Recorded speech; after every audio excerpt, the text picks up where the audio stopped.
13টা ত্রুটি আছে, যেই ত্রুটিগুলো থাকলে একটা পশু দিয়ে আপনি কোরবানি করতে পারবেন না। একটা পশুর কয়টা ত্রুটি? 13টা। এই 13টা ত্রুটি যদি আপনার পশুর মধ্যে পাওয়া যায় তাহলে সেই পশু দিয়ে কোরবানি করা কোনোভাবে জায়েজ হবে না। 1 নম্বর, এমন পশু আপনি নির্বাচন করেছেন যে চোখে দেখে না, কানা, মানে অন্ধ পশু দিয়ে কোরবানি হবে না।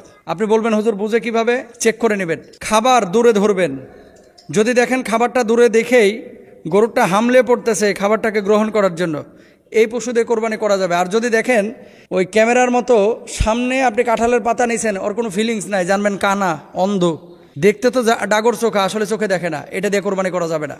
এটা কিন্তু আপনারা খেয়ালও করেন না। ম্যাক্সিমাম বাংলাদেশের এই ক্রেতারা, গরু ক্রেতা যারা, এরা যায় দেখে যে মোটা কিনা, প্রথমে দেখবে যে মোটা কিনা, গোশত আছে কিনা, ও কানা হোক সমস্যা নাই, এরকম একটা ভাবসাব। তো অনেক মানুষ আছে, সাধারণ মানুষ, যাদের চোখ দেখা যায় আমাদের মতো কিন্তু আসলে চোখে দেখে না। তো এই জন্য আপনাকে 1 নম্বরে বাছাই করে নিতে হবে যে গরুটা চোখে দেখে কিনা। 2 নম্বর, শ্রবণ শক্তি না থাকা। গরু তো কথা বলতে পারে না, এটা আল্লাহ তাআলা তাকে দেয় নাই, কিন্তু আপনি যখন ওই ডাক দিচ্ছেন, পশুরা কিন্তু ইশারা করলে অথবা ডাক দিলে তখন কিন্তু তাকায়, কোনো সাড়া শব্দ নাই, মানে বয়রা, এরকম কোনো পশু দিয়ে কোরবানি করা যাবে না। 3 নম্বর, অত্যন্ত দুর্বল এবং জীর্ণ শীর্ণ কিছু পশু 20 কদম হাইটা যাইতে পারে না, এরা ধাক্কা ধুক্কা রংপুর থেকে টাইনে নিয়ে এসে ভাই টাকে করে, এটা চলতেও পারে না, উঠতে পারে না, নড়তে পারে না, কোনো মতে নিয়ে এসে ঢাকার ক্রেতার কাছে খালি ধরা দিতে পারলেই হয়েছে। এরকম জীর্ণ শীর্ণ কোনো পশু দিয়ে কোরবানি করা যাবে না। 4 নম্বর, এই পরিমাণ ল্যাংড়া যে জবাইয়ের স্থান পর্যন্ত হেঁটে যেতে অক্ষম, মানে পশুটা চলতেই পারে না, একেবারে পড়ে গেছে। আপনি কিনে নিয়ে যাচ্ছেন পশুটাকে কোরবানির জন্য, রাস্তায় ইনজুরি হলো, পায়ে আঘাত পাইলো, আঘাত পাওয়ার পরে এ পশুটা রাস্তায় পড়ে গিয়ে আর হাঁটতে পারতেছে না, এই পশু দিয়ে কিন্তু কোরবানি করতে পারবেন না, এটা আপনার জন্য জায়েজ নাই। ট্রাক থেকে কিছু হাইওয়ান আছে, আসলে এগুলোকে খুব সুন্দর করে বলার কোনো সুযোগ নাই, মানে সে রংপুর থেকে দাঁড় করায় নিয়ে আসছে গরুটাকে, খেয়াল করেন, অথবা সিলেট থেকে নিয়ে আসছে, রাজশাহী থেকে নিয়ে আসছে, 12 ঘন্টা 14 ঘন্টা পর্যন্ত গরুটা দাঁড়ায় থাকে এই ট্রাকের উপরে। নিয়ে আসার পরে একটু যে স্থিরভাবে নামাবে গরুটাকে, ওই সুযোগ নাই, ফুটবলের মতো নামায়, নামানোর পরে কোনোটা মরে যায়, কোনোটা পা ভাঙে, কোনোটা পিঠ কাটে, এরকম কিন্তু হয়, এটা জায়েজ নাই, হারাম। রাসূল আকরাম সাল্লাল্লাহু আলাইহি ওয়াসাল্লাম কি বলছেন? পশু যখন জবাই করবে ছুরিটাকে ভালো করে ধার দিয়ে নিবা, তারপরে পশুটাকে জবাই করবা। কেন? পশুর কষ্ট যেন কম হয়। আর বাঙালির টাইমের খুব শর্ট, মানে সময় খুব অল্প, পশুটাকে ফুটবলের মতো হয়। কয়েকদিন আগে একটা ভিডিও দেখলাম, ছাগলের কান ধরতেছে আর একটা পা ধরে ওই যে তরমুজ যেভাবে ট্রাকের উপরে ফিক্কা মারে এমনি ফিক্কা মারতেছে।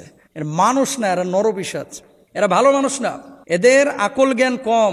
গত বছরে আমি দেখেছি এই সাভারে ওই রংপুর থেকে গরু ছাগল আনছিল, রংপুর না সরি দিনাজপুর থেকে, ওই যে লাগেজ রাখে না বাসের নিচে যেখানে যাত্রীদের, এই লাগেজের ওখানে 14টা ছাগল ঢুকাইছে যেখানে লাগেজ রাখে। তো গরমের সময় স্বাভাবিকভাবেই এই যে বাইপাইল ক্রস করছে, ক্রস করে আবদুল্লাপুরের দিকে যাচ্ছিল, এই বেড়িবাদের এখানে খুলে দেখে যে সব ছাগল মরিয়া শেষ।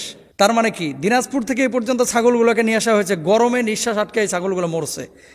এই মানুষগুলো যারা ইচ্ছাকৃতভাবে একটু বেশি লাভ করার জন্য এইভাবে পশুকে কষ্ট দেয়, আপনি মনে করছেন আল্লাহ এমনি ছেড়ে দিবে? মনে রাখবেন, কুকুরকে পানি পান করানোর কারণে একজন নর্তকী জান্নাতে যাবে, আবার একজন আবেদা ভালো মানুষ, আবেদ মানুষ বিড়ালকে হত্যা করার কারণে জাহান্নামে যাবে। তা আপনি এতগুলো ছাগলকে যে ইচ্ছাকৃতভাবে উদাসীন হত্যা করলেন, আল্লাহর আদালতে কিন্তু আপনাকে দাঁড়ানো লাগবে। এগুলো খেয়াল রাখতে হবে প্রিয় ভাইরা আমার। তারপরে আসেন, লেজের বেশিরভাগ অংশ কাটা।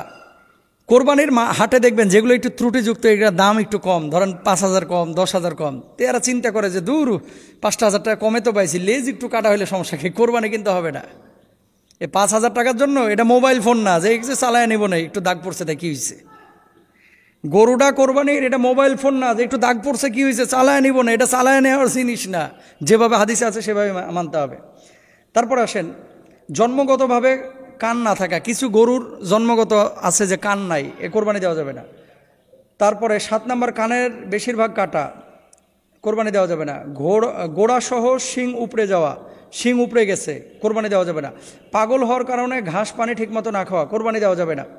তারপরে বেশিরভাগ দাঁত না থাকা, রোগের কারণে স্তনের দুধ শুকিয়ে যাওয়া, ছাগলের 2টি দুধের যে কোনো একটি কাটা, গরু বা মহিষের 4টি দুধের যে কোনো 2টি কাটা কেটে ফেলেছে বা কোনো কারণে আঘাত লেগে পড়ে গেছে, স্তনের দুধ, এই যে স্তনের যে ইটা আছে স্থানটা, এটা যদি কেটে যায়, এটা দিয়ে কোরবানি করা যাবে না।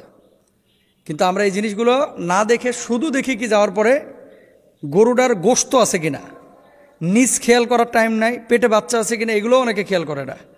তো এগুলো খেয়াল করবেন। আল্লাহ তাআলা আমাদের বোঝার তৌফিক দান করুন।